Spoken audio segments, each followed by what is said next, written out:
எங்கிருந்தாலும் ஓடி வாருங்கள். இது கிடைக்கப்பெறாத சொத்து. ஒரு மனுஷனுக்கு கிடைக்க வேண்டியது. உலகத்தில் எப்படித்தான் ஓடினாலும் கடைசியில் எதுவும் இராது. எதுவும் இராது. ஆத்மாவும் போயிடும். சிந்திக்கவும். தன் சிலுவையை எடுத்துக்கொண்டு என்னை பின்பற்றாதவன் எனக்கு பாத்திரன் அல்ல.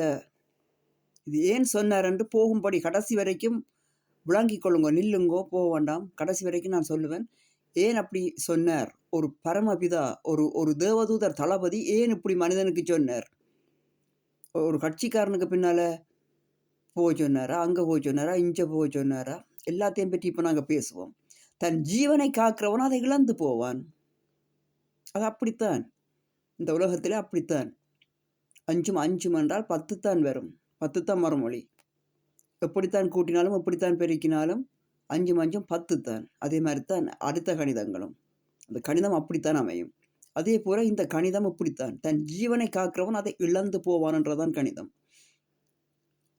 என் நிமித்தம் தன் ஜீவனை இழந்து போகிறவன் அதை காப்பான்.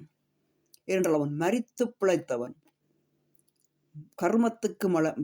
கருமாக்கு மரித்து சமாதானத்திற்கு பிழைத்தவன். அவனுடைய ஆத்மாவை அசைக்க முடியுமா? கருமாக்கு மரித்தவனை அந்த கருமாவுக்கு மரித்து கொள்ளுங்கள்.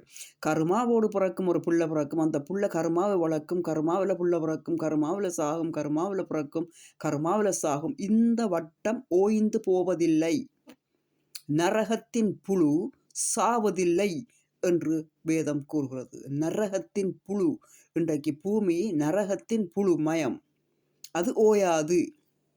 அதில் இருந்து எவன் உயிர்த்தெழுப்பிக்கப்பட்டு வெளியே வருகிறானோ அவன்தான் இரட்சிக்கப்பட்டவன்.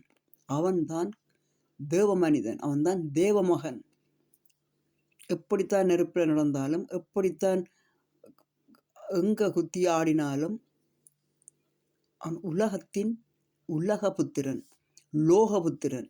லோகம் நரகத்தின் புழுவாய் உள்ளது. வடிவாக விளங்கிக் கொள்ளவும். உங்களை ஏற்றுக்கொள்ளுகிறவன் என்னை ஏற்றுக்கொள்ளுகிறான். யாரை ஏற்றுக்கொள்ளுகிறவன்? இந்த சத்தியத்திலிருந்து விடுதலை அடைந்து மரித்து பிழைத்து கருமாக்கு மரித்து ஜீவனுள்ள தேவனுக்குள் பிழைத்த ஆத்மா இருக்கே, அந்த ஆத்மாவை ஏற்றுக்கொள்ளுகிறவன் அனுப்பினவரை ஏற்றுக்கொள்ளுகிறான். தேவனை ஏற்றுக்கொள்ளுகிறான். அங்கே பரலோக ஆட்சி விசாலமாகிறது. தீர்க்கதரிசி எனும் நாமத்து நிமித்தம் தீர்க்கதரிசியை ஏற்றுக்கொள்ளுகிறவன் தீர்க்கதரிசிக்கு ஏற்ற பலனை அடைவான்.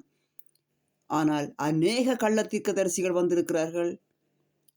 அந்த வசனம் நான் உங்களுக்கு அநேக தரம் வாசித்திருக்கிறேன். அநேகம் 100% கள்ள தீர்க்கதரிசிகள், கள்ள மாய்மால வித்தைக்காரர். அவர்கள் இதே வேதத்தை தங்கள் வாயில் தேன் பூசி வந்து மக்கள் தொகையை இழுத்து வஞ்சித்து வசூலித்து கொள்வார்கள். அதற்கு பின்பால் போறவர்கள் தான் அநேகம் பேர். அதையும் தாண்டி வர வேண்டும். இதெல்லாம் அந்த கருட புராணத்தில் எழுதப்பட்டிருக்கிறது. அந்த பேய்கள், பிசாசுக்கள், பாதாள பாம்புகள் எல்லாம் பிடிச்சு இழுக்கும். அதுக்குள்ளால நீந்தி கொண்டு வர வேண்டும். இந்த அடிப்படை தத்துவத்தை வச்சு பாருங்க. அந்த விந்தணுக்கள் எப்படியா அந்த ஒரு வேதனைகளுக்குள்ளாகத்தான் அது நீந்தி வந்து ஒரு மனித பிண்டத்தை உருவாக்கி, அந்த மனித பிண்டம் அதே மாதிரி திரும்ப நீந்துது. தலையோட, கையோட, காலோட இந்த உலகத்தில் நீந்த ஆரம்பிக்குது. எப்படிப்பட்ட இடத்துல? நரகங்களை நோக்கி. இன்றைக்கு இந்த பூமியை கண்ணெடுத்து ஏறெடுத்து பார்த்து சிந்தித்து வழிநடப்போமாக. ஆசீர்வதிக்கப்பட்ட நல்ல நாள். இந்த வசனத்தை, இந்த கேமராவை ஓட பண்ணி, இந்த வீடியோவை ஓட விட்டு நீங்கள் இந்த வசனத்தை அப்படியே முழுவதும் வாசித்து முடித்து கொள்ளலாம். சீஷன் என நாமத்து நிமித்தம் இந்த சிறியரில் ஒருவனுக்கு ஒரு கலசம் தண்ணீர் மாத்திரம் குடிக்க கொடுக்கிறவனும் தன் பலனை அடையாமற் போகான் என்று மெய்யாகவே உங்களுக்கு சொல்லுகிறேன். அது ஆசீர்வாதத்தின் ஆரம்ப புள்ளி.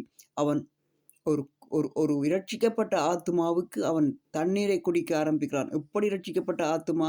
அந்த கள்ளச்சாமி, கள்ள தெய்வங்கள், குறி சொல்லும் ஆவிகளுக்கு கொடுத்துட்டு உங்களுக்கு பலன் கிடைக்குது என்று நினைக்க வேண்டாம். அவர்களுக்காக நாங்கள் ஜெபம் பண்ணுவோம். ஒன்று கூடி ஜெபம் பண்ணுவோம். சாத்தானிய உலகத்தை ஜெயிப்போம். மனம் திரும்பின மக்கள் கூட்டத்தையும் இருக்கப்பட்டோரையும் நாங்கள் ஆசீர்வதிப்போம். ஆசீர்வதிக்கப்பட்ட நல்ல நாள். ஆமேன்.